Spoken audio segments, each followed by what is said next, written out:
दमनो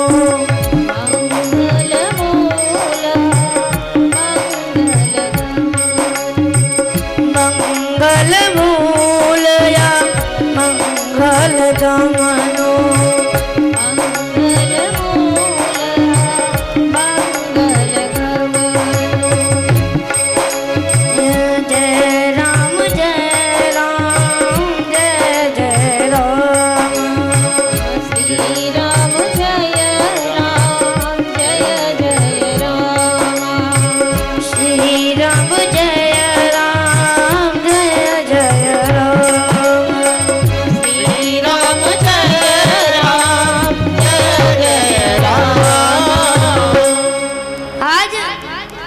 वेद व्यास जी महाराज हाथ जोड़ कर कहते हैं, सेवक सदन स्वामी आगमनो मंगल मूल मंगल दम। आज मेरे भाग्य उदय हुए हैं जो इस सेवक के द्वार पर स्वामी का आगमन हुआ। सेवक के द्वार पर स्वामी का आगमन हुआ। इसके बाद आज जैसे ही भगवान वेद व्यास जी महाराज भगवान शंकर को प्रणाम करने लगे, भगवान शंकर ने कहा, अरे वेद व्यास। तो वेद व्यास जी ने कहा, बोलिए स्वामी, कैसे आना हुआ? इस दास के द्वार पर आपकी बड़ी कृपा हो गई, बताइए आपका कैसे आना हुआ, आपका कोई कार्य? उसी समय भगवान शंकर ने कहा, वेद व्यास, तुम्हारी इस कुटिया में मेरा एक चोर घुसा है। ये चोर मेरी कुटिया मेरे कैलाश से चोरी करके लाया है और तुम्हारे कुटिया में घुस गया है। इसे बाहर निकालो, मैं इसे जीवित नहीं छोड़ूंगा। मैं इसे जीवित नहीं छोड़ूंगा। आज भगवान शंकर बड़े क्रोधित हैं और जैसे ही वेद व्यास जी ने सुना कि मेरे कैलाश से चोरी करके लाया है, तो मन ही मन मुस्कुराने लगे। बोले, स्वामी एक बात पूछो, बुरा मत मानना। भगवान शंकर ने कहा, पूछो। तो वेद व्यास जी ने कहा, स्वामी एक बात बताओ। सुखदेव, स्वामी एक बात बताओ। भगवान शंकर ने कहा, क्या? तो वेद व्यास जी ने कहा, वैसे आपके कैलाश पे ऐसा क्या है जो चोर चोरी करके लाएगा? आज वेद व्यास जी महाराज हंसने लगे। बोले, अरे स्वामी, आपके द्वार पे ऐसा क्या है जो चोर चोरी करके ले जाएगा? आपके कैलाश पे ऐसा क्या है? उसी समय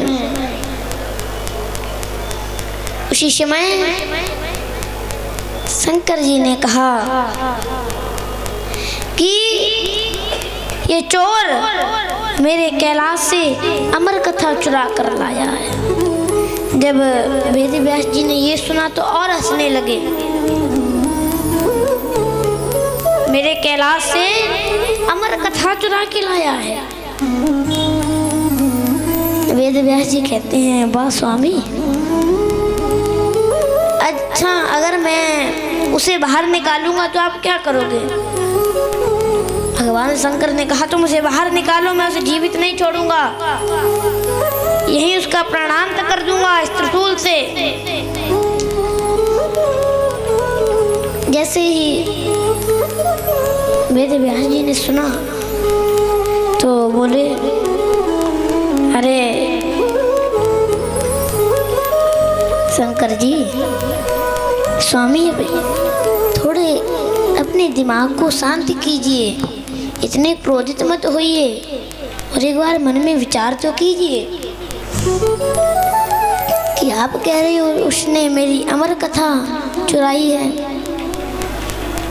आप एक बार अपने क्रोध को शांत कीजिए और मन में विचार कीजिए कि जिसने अमर कथा का पान किया हो, क्या कोई उसे मार सकता है? आप उसे मारने के लिए दौड़ रहे हैं। जिसने अमर कथा का पान किया उसे तो कोई मार ही नहीं सकता। आप इतने क्रोधित मत होइए। आज उसी समय जैसे कहा कि आप इतने क्रोधित मत होइए, भगवान शंकर ने मन में विचार किया कि वेद व्यास ने कहा क्रोधित मत होइए, जिसने अमर कथा का पान किया है वो मर तो नहीं सकता है, वो मर तो नहीं सकता है। आज उसी समय वेद व्यास जी महाराज ने भगवान शंकर को समझाया और कहा, स्वामी आप कृपा कीजिए, अपने कैलाश पर जाइए, दोबारा कोई चोर चोरी ना कर ले। भगवान शंकर ने कहा ठीक है। भगवान शंकर वापस कैलाश पर्वत पर आ गए, वापस कैलाश पर आ गए।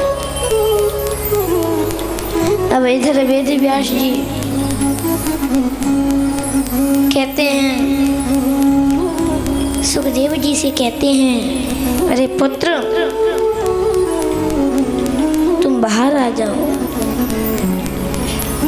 उसी समय सुखदेव जी महाराज कहते हैं, पिताश्री मैं बाहर नहीं आऊंगा। अगर मैं बाहर आ गया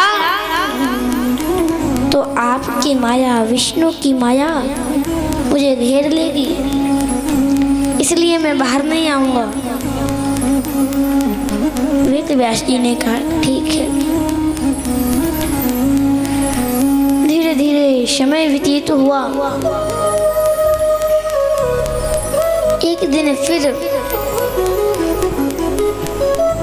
वेद व्यास जी ने कहा, पुत्र अब बहुत समय हो गया है,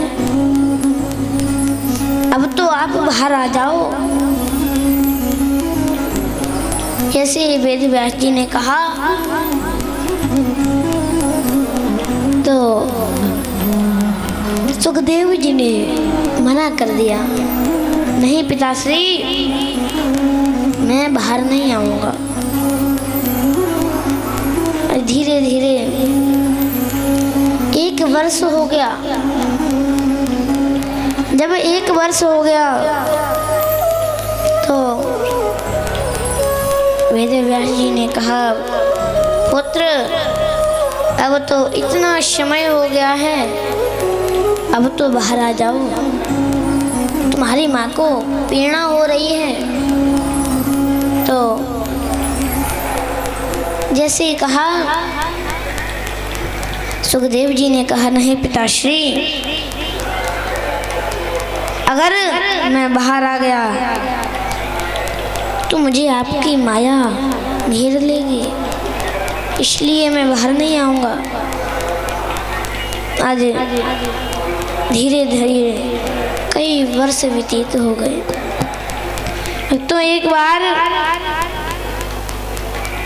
वेद व्यास जी महाराज बैठकर अपने शिष्यों को अध्ययन करा रहे थे और अध्ययन करा रहे थे तो कुछ गलती हो गई। वेद व्यास जी से कुछ गलती हो गई तो पास में बिटिका खड़ी थी। उसी समय सुखदेव जी महाराज गर्व से बोले, पिताश्री आप यह श्लोक गलत बोल रहे हैं, यह ऐसे नहीं है, ऐसे है। सुखदेव जी ने समझाया, सुखदेव जी ने समझाया कि जब आज भक्तों वेद व्यास जी महाराज मन में विचार कर रहे हैं, वाह मेरा पुत्र गर्व से ही मुझे उपदेश दे रहा है, गर्व से ही मुझे उपदेश दे रहा है। जब ये जन्म लेगा मैं कितना भाग्यशाली हूँ, मुझे ऐसा पुत्र प्राप्त हुआ। आज धीरे धीरे कई बार वेद व्यास जी ने सुखदेव जी से कहा, पुत्र बाहर आ जाओ, बाहर आ जाओ, परंतु वेद व्यास जी नहीं, वेद व्यास जी कहते हैं, सुखदेव जी नहीं मानते। तभी जब सुखदेव जी नहीं मानते हैं, धीरे धीरे 12 वर्ष व्यतीत हो जाते हैं और 12 वर्ष बाद 12 वर्ष बाद सुखदेव जी महाराज अपने माँ के गर्भ से बाहर आते हैं और जैसे ही बाहर आते हैं उसी समय भागते चले जाते हैं, भागते चले जाते हैं वन की तरफ। ना ही वेद व्यास जी ने सुखदेव जी के मुख की तरफ देखा और ना ही सुखदेव जी ने वेद व्यास जी के मुख की तरफ। वेद व्यास जी चिल्ला रहे हैं, पुत्र रुक जाओ, पुत्र रुक जाओ, एक बार तो पीछे मुड़कर देख ले। आज जैसे ही कहा तो सुखदेव जी चिल्लाते हैं, पिताश्री अगर मैंने एक बार भी आपको देख लिया तो मुझे प्रभु की माया घेर लेगी और मैं इस माया में नहीं फंसना चाहता। सुखदेव जी महाराज भाग रहे हैं वन की ओर। वेद व्यास जी कहते हैं, जिस पुत्र के लिए मैंने 12 वर्ष तक, जिस पुत्र के लिए मैं इतना विचार करता था, मेरा पुत्र जब होगा मुझे ये सिखाएगा, ये है वो है, परंतु आज मेरे पुत्र ने एक भी बार मेरी तरफ मुड़ के नहीं देखा। आज सुखदेव जी महाराज वन की तरफ भागते चले जा रहे हैं। सुखदेव जी महाराज वन की तरफ भागते चले जा रहे हैं। धीरे धीरे वेद व्यास जी भी पीछे पीछे भाग रहे हैं। जब वेद व्यास जी महाराज पीछे पीछे भाग रहे हैं, जब सुखदेव जी महाराज दिखना बंद हो गए, जब सुखदेव जी महाराज वेद व्यास जी को दिखना बंद हो गए, वेद व्यास जी रोने लगे। लता पता से पूछते, कभी पक्षियों से पूछते, अरे तुम तो आकाश में इतने ऊपर ऊपर उड़ते हो, तुमने तो मेरे पुत्र को देखा होगा, बता दो वो कहाँ गए हैं। कभी वृक्षों से पूछते हैं, अरे तुम्हारी इतनी बड़ी बड़ी लताएं हैं, तुमने तो मेरे पुत्र को देखा होगा, मेरा पुत्र कहाँ गया है। आज जैसे ही यह कहते हैं तो वृक्ष कहते हैं, अरे वेद व्यास जी आप तो चेतन हैं और हम जड़ हैं, हमारे ये पत्ते रूपी पुत्र न जाने दिन में कितने गिरते रहते हैं, परंतु हमें इतना दुख नहीं होता। आप आज एक पुत्र के लिए इतना विलाप कर रहे हैं। भक्तों, आज वेद व्यास जी की हालत कैसी है। जैसे राम जी महाराज जब वन में गए थे, माता सीता खो गई थी, तो वेद व्यास जी, तो राम जी खग मृग से पूछ रहे थे, पशु पक्षियों से पूछ रहे थे, को देखा है। राम जी किस प्रकार कह रहे थे, हे खग मृग हे मधुकर श्रेणी, हे खग हे मधुकर श्रेणी,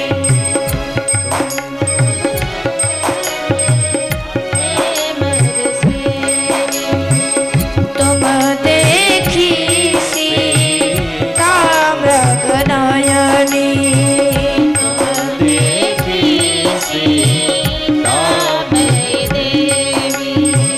तुम देखी सीता मृग नयनी, तुम देखी सीता मृग नयनी। आज जैसे राम जी जब वन में गए थे तो लता पता से पूछ रहे थे, हे खग मृग हे मधुकर श्रेणी, तुम देखी सीता मृग नयनी। किसी ने मेरी सीता को देखा है। आज उसी प्रकार वेद व्यास जी महाराज खग मृग से पूछ रहे हैं कि तुमने मेरे पुत्र को देखा। आज चारों तरफ घूम लिए, सबको देख लिया, परंतु सुखदेव जी नहीं दिखे। जब सुखदेव जी नहीं दिखे फिर भी वेद व्यास जी महाराज हार नहीं माने। सुबह से शाम हो गई, सुखदेव जी नहीं मिले तो वेद व्यास जी भी सुखदेव जी को ढूंढ रहे हैं। आज वेद व्यास जी महाराज बड़े दुखी हैं, बड़े दुखी हैं। मन में विचार कर रहे हैं, जिस पुत्र के लिए मैं 12 वर्ष से राह देख रहा था और आज उस पुत्र ने जन्म लेते ही वन की ओर प्रस्थान कर दिया। एक बार भी वो मेरी तरफ पीछे मुड़कर नहीं देखा, मैंने उसका मुख भी नहीं देखा। आज वेद व्यास जी महाराज बेटी का बड़ा रत्न कर रही है। तो सुखदेव जी महाराज जानते थे कि अगर सुखदेव जी महाराज पीछे मुड़कर देख लेते तो वो भी प्रभु की माया में ग्रसित हो जाते। इसलिए सुखदेव जी महाराज ने पीछे मुड़कर नहीं देखा और वन की ओर चले गए। वन में जाकर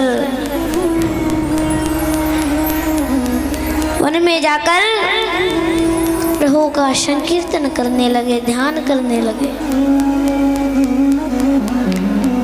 प्रभु का ध्यान करने लगे और प्रभु को कहने लगे, प्रभु अब तो हम तुम्हारी शरण है। हे हरि, अब मैं तुम्हारी शरण हूँ। सुखदेव जी महाराज बड़ा सुंदर कह रहे हैं, हरि शरणम हरि शरणम हरि शरणम हरि शरणम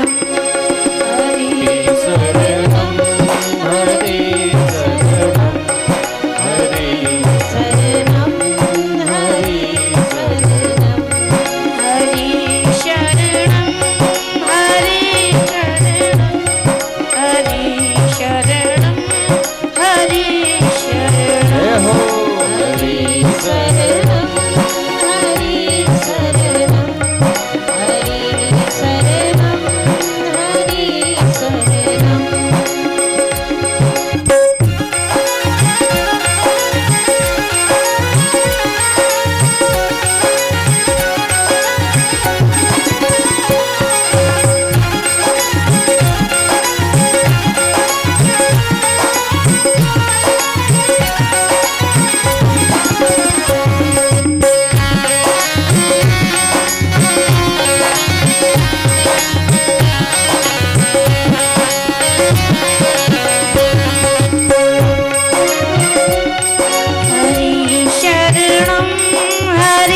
शरणं हरि शरणं हरि शरणं हरि शरणं हरि शरणं हरि शरणं हरि शरणं हरि शरणं हरि शरणं हरि शरणं हरि शरणं हरि शरणं हरि शरणं हरि शरणं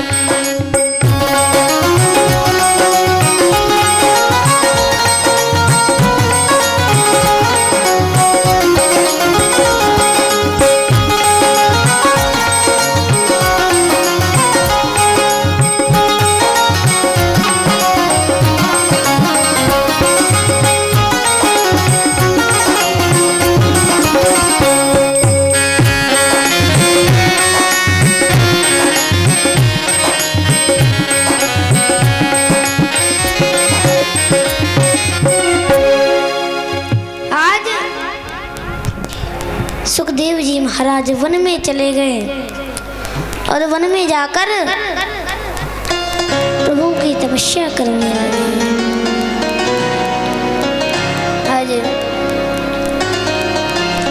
प्रभु की तपस्या करने लगे और समाधि में प्रभु की एक आसन लगाकर बैठ गए। तो पहले के संत इस प्रकार तपस्या करते थे, अगर एक आसन लगाकर बैठ गए तो ना भोजन का पता किसी चीज का, दुनियादारी से कुछ मतलब नहीं, केवल प्रभु का ध्यान,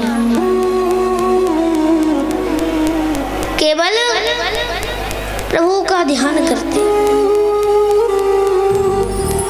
आज उसी प्रकार सुखदेव जी महाराज बैठकर प्रभु की तपस्या कर रहे हैं।